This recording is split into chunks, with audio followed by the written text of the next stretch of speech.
Salve, galera, tamo no ar, tamo juntos aqui nessa sexta-feira, feriadão, excelente descanso, excelente feriado para vocês. Eu tô aqui na Labuta, aqui no meu canal, daqui a pouquinho na Placar também.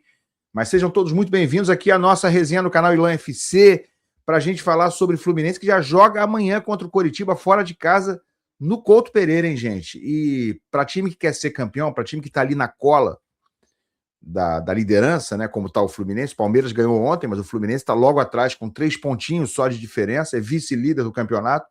Para quem está querendo título, vai entrar numa batida diferente. Tem que ganhar todo jogo. Sabe aqueles campeonatos que o Fluminense faz? Pontuou, ganhou em casa, arrumou um empatezinho fora, tá bom? Não. Time que quer ser campeão não vai ganhar todos os jogos, mas tem que ir com o objetivo de ganhar todos os jogos. Então amanhã não tem outro resultado. É vitória para o Fluminense amanhã, contra o Coritiba. É o resultado que interessa, é o único que interessa. Então já temos imagens do último treino, antes desse jogo contra o Coritiba. Treino de agora há pouco, tá? Imagens de agora, dessa sexta-feira para você. Vamos falar um pouquinho dessa partida, de alguns aspectos aí curiosos que talvez você não saiba. E vamos falar sobre Copa do Mundo, porque será que o Fábio agora vai?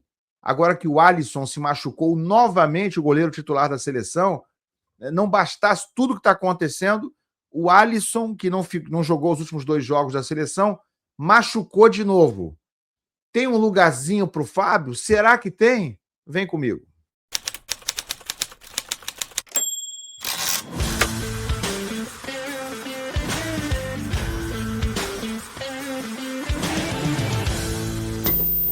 Paulinho procurou, colocou e entrou!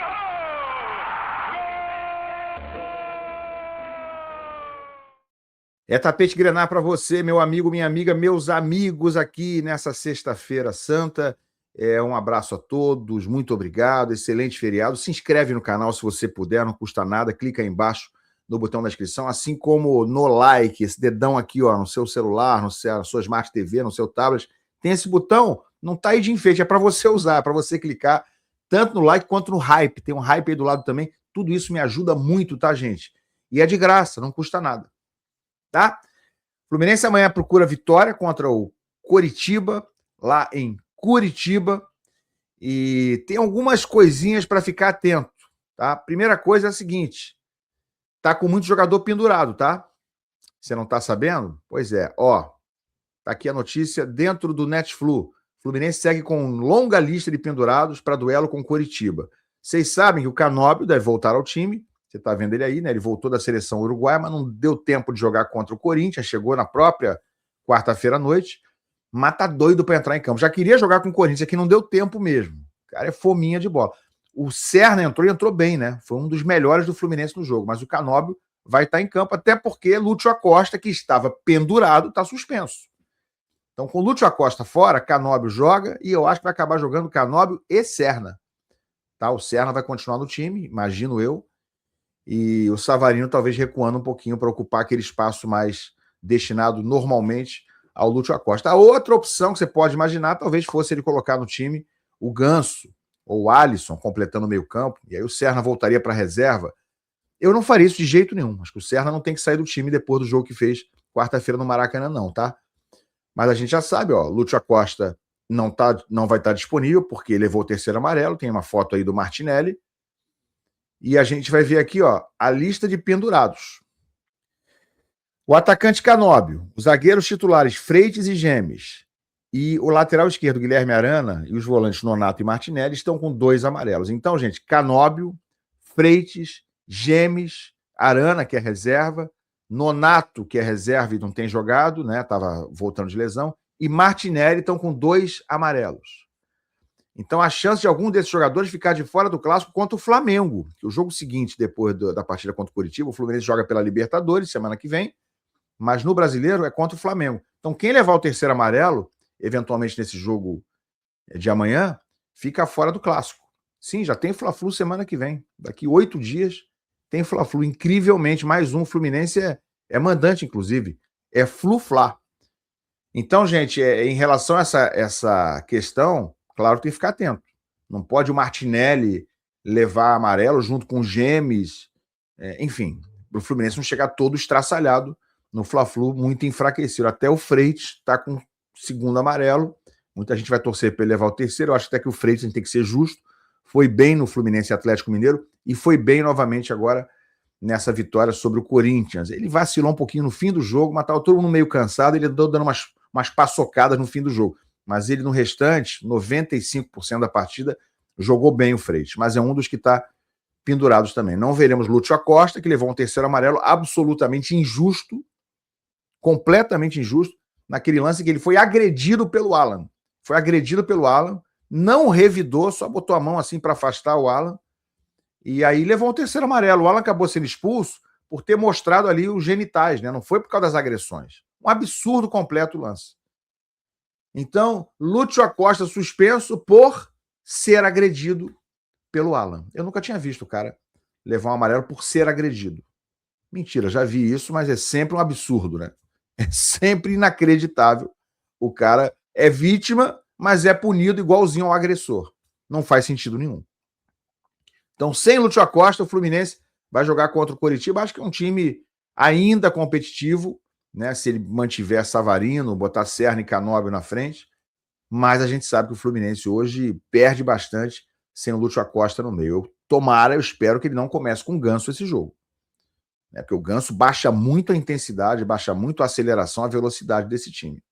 Então, é isso que eu espero. O Fluminense joga contra o Coritiba, gente, com uma arbitragem do Rafael Klein, que é um cara com quem o Fluminense dá bem. O Fluminense tem com ele 66% de aproveitamento dos pontos disputados. Então, não acho que seja exatamente um problema a arbitragem. Não gosto muito de falar de arbitragem, mas só estou trazendo esse detalhe para você ficar um pouquinho mais otimista. E tem essa notícia aqui, ó, o Fluminense tem péssimo retrospecto como visitante diante do Coritiba. Embora tenha se salvado lá em 2009, naquele jogo épico, quando fugiu do rebaixamento. O jogo foi 1-1. A torcida do Coxa depois quebrou tudo, porque eles foram os rebaixados e não o Fluminense. Mas ali foi 1-1 lá no Couto Pereira. Eu já fiz muito jogo lá, é difícil, tá? Jogar lá, porque é um estádio bem raiz, relativamente grande. A torcida do Coxa, ela é bastante ativa, digamos assim, lá no Alto da Glória. Então o Fluminense não tem um retrospecto muito bom. 28% de aproveitamento contra o Coritiba lá, tá? E eu vou mostrar aqui para vocês exatamente qual é a campanha. Esse é o La Vega, né? La Vega, minha gente, que obviamente não vai poder enfrentar o Fluminense porque está emprestado. La Vega, o Fluminense não quis. Tem lá o Keno, tem o Thiago Santos, só para a gente lembrar aqui.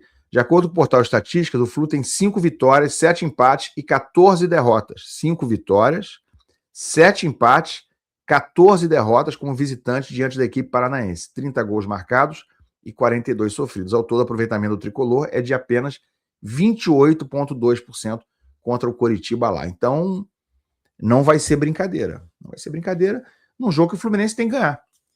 Para continuar perseguindo ali o Palmeiras, que ganhou ontem do Grêmio, 2-1, ficou um gostinho de que dava para o Grêmio ter tirado ponto. Né? O Grêmio foi melhor do que o Palmeiras no segundo tempo, empatou o jogo, e o Palmeiras é tinhoso, né, cara? Esse time tinhoso, que mesmo sem jogar bem, vai lá e ganha. Ganhou de 2-1 com 2 gols do Marlon Freitas, minha gente. Xerém. 2 gols do Marlon Freitas. Pelo menos o Flamengo perdeu ontem à noite, né? Tristeza, né? A gente fica triste com uma notícia dessa. O Flamengo perdeu de 3-0 do Bragantino e ajudou o Fluminense. O Flamengo agora tem 14 pontos, está 5 atrás do Fluminense. Eles têm um jogo a menos, mas estão 5 pontos atrás. Então, o Flamengo ficou para trás, né, em relação a essa briga aí. Vou mostrar para vocês imagens dessa manhã, do último treino do Fluminense, antes de enfrentar o Coritiba, lá em Curitiba. Olha aqui, ó. Já começa com essa aí do Urso. O Urso tá danado, hein? O Urso meteu gol, não tá permitindo o Castilho virar titular, não, cara. Sorriso bonito do Urso, né? Todo recalchutado. Tá confiante, né? Ganhou confiança o John Kennedy. Olha aí o Savarino conversando. Germancano, que entrou no time, o Fluminense tomou gol, tomou pressão no fim do jogo. Cara, não dá para brincar. Time principal, jogando competição, valendo 3 pontos, não dá para brincar de homenagear jogador, cara. Simples assim. Olha o Canóbio, que obviamente vai estar de volta. Lúcio que tá fora.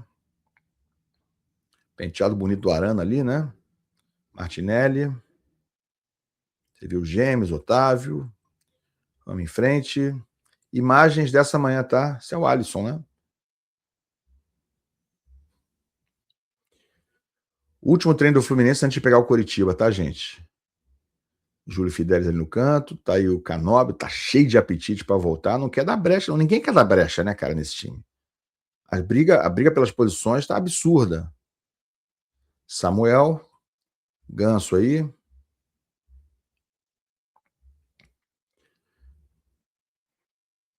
Mais do Samuel. Serna foi muito bem, tá? Serna, para mim, acho que foi o melhor em campo contra o Corinthians. Participou dos 2 primeiros gols. Participou de forma decisiva, né? Igor Rabelo, ainda tá no Fluminense, Igor Rabelo? Acho que tá, né? Ó o Milan. Será que o Milan vai jogar? Tá difícil a gente ver o Milan jogar, né? Será que quando o Freite for suspenso, tá com 2 amarelos? Será que até nessa situação ele não vai botar o Milan em campo? Difícil entender, né? Porque contratou esse cara às pressas por 5 milhões de dólares e ele sequer entrou 5 minutos em algum jogo, nada, não entrou em nenhum jogo. É isso, galera. Fotos dessa manhã, último treino do Fluminense para pegar o Coritiba. Acho que o Fluminense tem uma chance bastante considerável lá. O Vasco estava vencendo até os 45 do segundo tempo. O Fluminense hoje é um time melhor do que o Vasco, embora o Vasco tenha subido de produção com o Renato Gaúcho. Então, o futebol que o Fluminense tem jogado, dá para chegar lá e ganhar com autoridade. Não é fácil.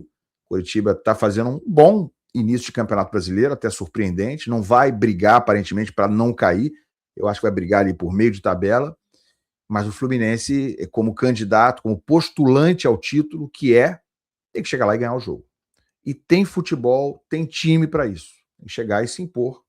Né? Jogar da mesma forma que tem jogado em casa, com uns cuidados a mais, sabendo que vai ser atacado, mas jogar dessa forma fora. Até porque, fora de casa, vai jogar da forma que tem jogado bem o time do Zubeldia, em transição.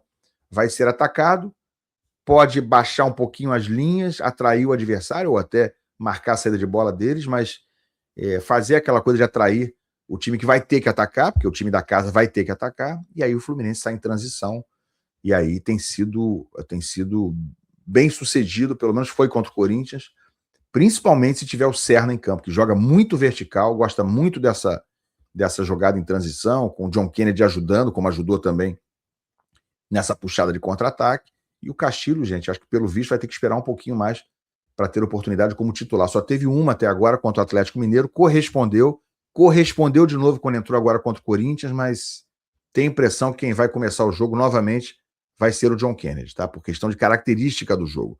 Olha aqui, gente, notícia importante envolvendo seleção brasileira que, claro, faz a gente conectar com o Fluminense. Tá aqui no site da Placar, tá? Grande placar. Liverpool detalha a lesão de Alisson e liga alerta na seleção. Alisson, goleiro titular da seleção. Com problema muscular na coxa, goleiro vai ser desfalque de jogos contra Manchester City e PSG. Então o Alisson, gente, que já ficou fora dos 2 amistosos da seleção agora, contra a França e Croácia, Alisson, que é o titular da seleção, vai continuar fora até o fim da temporada europeia. Leia-se, até a véspera da Copa do Mundo. O Liverpool confirmou nessa terça-feira, notícia que preocupa a seleção, faltando 69 dias para o início da Copa. Alisson, desconvocado nos últimos amistosos, segue lesionado e deve ficar mais algumas semanas fora de combate. Dores musculares na coxa direita, e o técnico Arne Slot confirmou sua ausência no clássico contra o Manchester City nesse sábado, pelas quartas da Copa da Inglaterra, além do duelo contra o PSG na Champions League. Alisson não vai participar desses jogos, etc. Aí o radar tá ligado na seleção, tá? A informação tá aqui ainda na matéria da Placar. O repórter Pedro Ivo Almeida, da ESPN, informou que a condição física do goleiro ligou um alerta dentro da CBF. Embora ainda trate Alisson como titular absoluto, estranho, o técnico Carlo Ancelotti orientou sua comissão técnica a monitorar alternativas caso o jogador do Liverpool tenha que ser cortado da seleção para a Copa.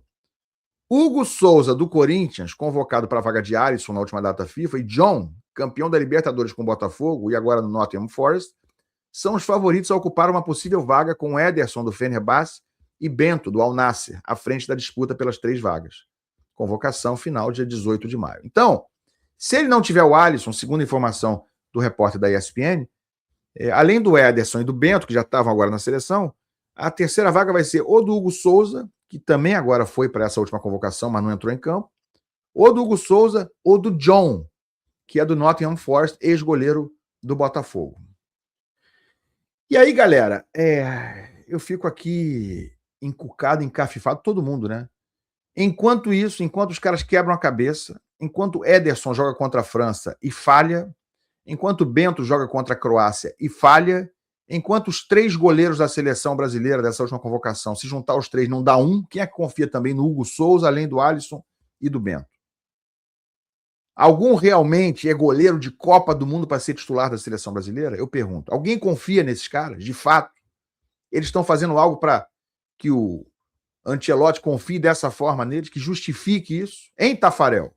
Em Ancelotti? Enquanto isso, enquanto tudo isso acontece, o melhor goleiro brasileiro em atividade está bem debaixo do nariz do Ancelotti e da CBF.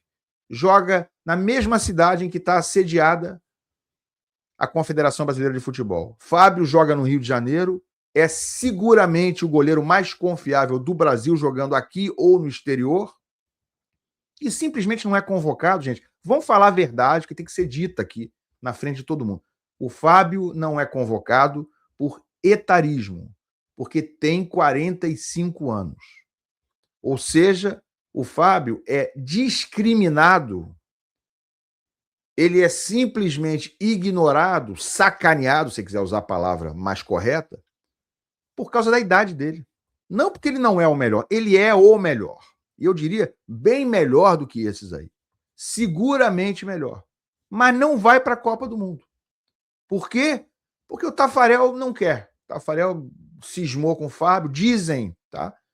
Que é porque ele é cristão, que ele gosta de fazer reza, que não sei o que, ele fala muito em Deus. Gente, se for isso também, é mais grave ainda. Então o Fábio é discriminado pela religião, pela idade, que mais? É tão grave quanto se ele fosse discriminado pela cor da pele, como acontece às vezes no futebol, e a gente grita aqui, a gente exige que ninguém seja discriminado por nenhuma razão, muito menos por racismo, por cor de pele. E por que é aceitável, por que é tolerado que o Fábio seja discriminado pela idade ou talvez pelo credo? É um absurdo, é um absurdo. E o Ancelotti fazendo isso está trazendo para ele toda essa responsabilidade, né? E aqui, até aquela sensação de que vai dar ruim. Acho que pode perfeitamente acontecer a seleção brasileira aí com 3 goleiros absolutamente não confiáveis, que chegue lá e o Brasil perca a Copa em 1, 2, 3 ou 4 falhas, sabe-se lá quantas, desses goleiros que ele está levando. E se acontecer, a gente já sabe, né? Aquela velha máxima do futebol, a bola pune. A bola pune. Cada um colhe o que planta. Eu realmente espero que o Ancelotti não esteja fazendo isso e puna toda uma população de um país por conta dessa teimosia, dessa escrotidão que é não convocar um cara pelas razões que não está convocando. O Fábio foi injustiçado a vida inteira em relação à seleção brasileira, que a gente ouve o tempo inteiro. Mas eu ouso dizer, nesse momento, ele está sendo mais injustiçado do que no resto da carreira inteira. Porque ele está no auge, mesmo aos 45 anos, mesmo quando jogou muita bola no Cruzeiro, ele estava nesse nível de agora, ou menos. Ele é mais absoluto do que era em outras épocas, e o Brasil tinha goleiros melhores para concorrer com ele, agora tem muito menos, e ainda assim não é convocado. Então é uma injustiça que se renova, se reforça e se torna ainda mais injusta. Olha, coitado do Fábio, hein? Coitada da seleção. Coitado do torcedor brasileiro.